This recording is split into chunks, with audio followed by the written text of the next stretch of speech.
I remember my first day, I think it's of kindergarten. Kindergarten, yeah. When you first starting off school, kindergarten, I think. My grandmother, because my grandmother raised me, and my great grandmother. So I talked about my great grandmother in the other videos. And there's my grandmother who I lived with, who stood up for us and took custody of us in court when my dad had walked out and my mom had already been declared unfit as a parent. It's a long story. One day I will share it with you. So she's my champion. My grandmother's my champion. So I remember she brought me to kindergarten, first day in kindergarten, one of the most traumatic times of my life. I walked into kindergarten. The teacher greeted myself and my grandmother at the door. And she was like, "Oh, such a wonderful, beautiful little boy." I remember her saying that.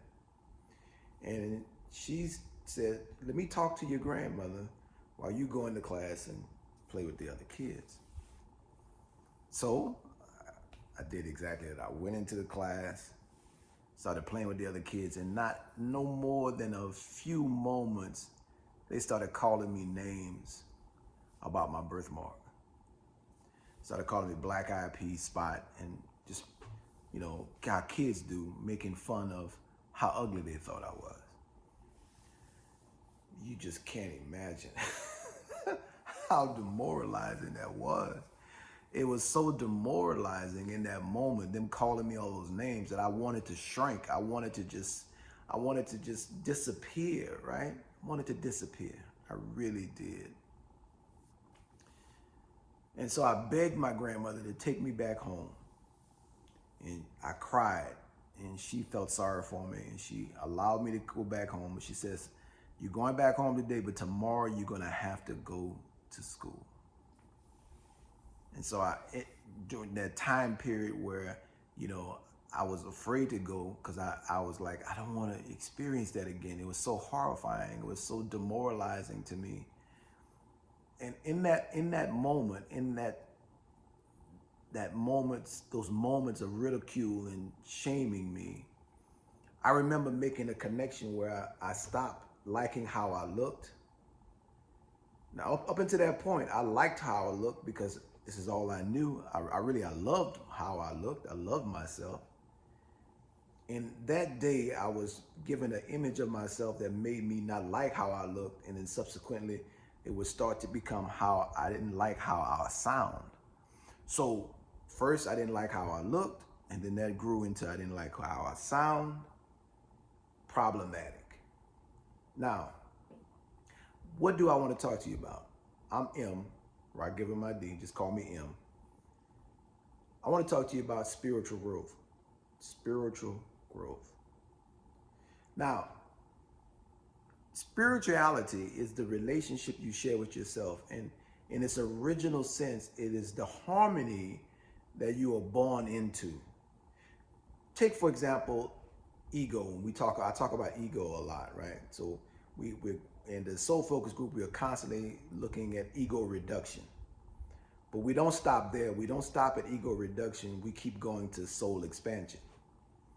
So the idea of growing your soul, reducing your ego, growing your soul. Now what we say is that no one is born with an ego. You are not born with an ego. In other words, when you come out of your mother's womb, you don't have one. You develop one, just like organized religion. So along with a developed ego comes organized religion, comes the isms, comes racism, comes sexism, comes homophobia, all those things come with ego because they are programmed into us through our ego. And so it's ego that convinces us that religion is like so important to us that we need it. So spiritual growth is about the journey where when you first are traumatized or first convinced into believing that there's something quite not right about you, and you start, thinking about yourself. I want you to know something. Now, this may sound crazy, but we are not designed to think about ourselves. Not in the way we think about ourselves. In the way we think about ourselves is really a critique, a constant evaluation of self, a constant judgment, a constant ridicule, a constant measurement. In fact, the way we think about ourselves prevents us in a lot of ways from being ourselves, from actually being in harmony and rhythm with ourselves. In my coaching practice, I often ask a question. When I first started my practice, I would ask a question, a very, very, very simple question. I would say to, a group of, let's say if I'm doing a coaching group, and I would ask them all to write down 3 things consistently that they like, no, not 3 things, 3 events in their life, to write down 3 events in their life where they were having the time of their life, like they were really in the zone, really feeling it, to write those 3 events down. Just, whatever 3 events you want to identify where you remember being in the zone. You could do that right now. You remember being in the zone, remember being in total harmony with yourself, you remember enjoying yourself to the fullest, right? You got that? So 3 events in your life, or moments in your life where you were totally in the zone, enjoying yourself, not a thought in the world. All right, now, then I want you to write down the one thing that wasn't present, the one thing that you weren't doing during that time when you were totally in the zone, in your vibe, in flow.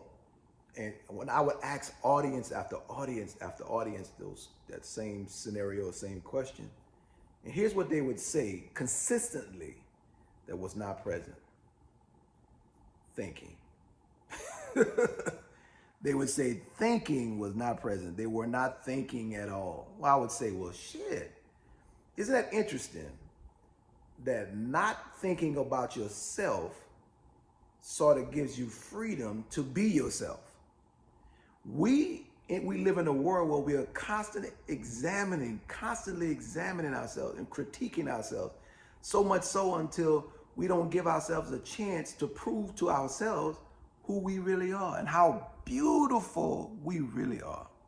So when that happened to me in kindergarten, it began a process of self-analyzation, self-censorship, self-policing, self-control.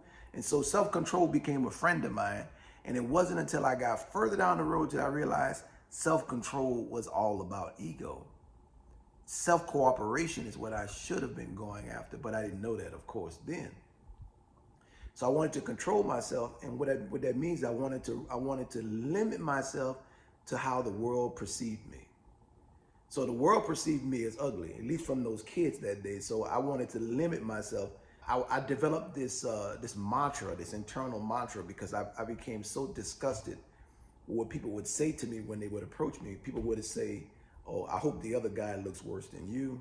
They go black-eyed pea, they go spot, and I became so self-conscious of that I would say to myself, I create like a spiritual force field.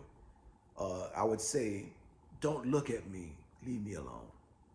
That's what I would whisper to myself and inside my head. And before too long, that became a force field around me that literally I would see people walk toward me and turn around.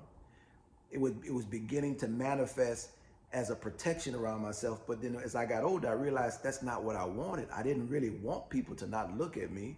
I didn't want people to leave me alone. I wanted to be around people. I love people. And so I had to end up doing the work to turn it off. And a part of my spiritual growth was being able to turn off that programming, because it had became a program, a pattern, a tendency, a bunch of habits in my life that was literally pushing people away from something a response that happened to me when I was a child. So spiritual growth is about, not being up to speed with yourself and then getting up to speed with yourself. In other words, you not seeing how beautiful you are, and then spiritual growth is you finally seeing how beautiful you are. You finally going from not enjoying yourself to really enjoying yourself. So now at this age, the age that I'm at now, I thoroughly enjoy myself, and I can get the genius that is me. Can you get the genius that is you? Have you gotten it yet? Have you woken up to why you are a genius, why you are brilliant, why you are fabulous, why you are exactly who you need to be? Have you figured it out yet? Because that is what spiritual growth is about. It's not about crying and asking for forgiveness. It's about you accepting who you already are from day one. I'm M. This is Ragivah Mahdi, or M, Soul Focus Group. Thank you for listening. I love you, love you, love you, love you. Thank you for listening.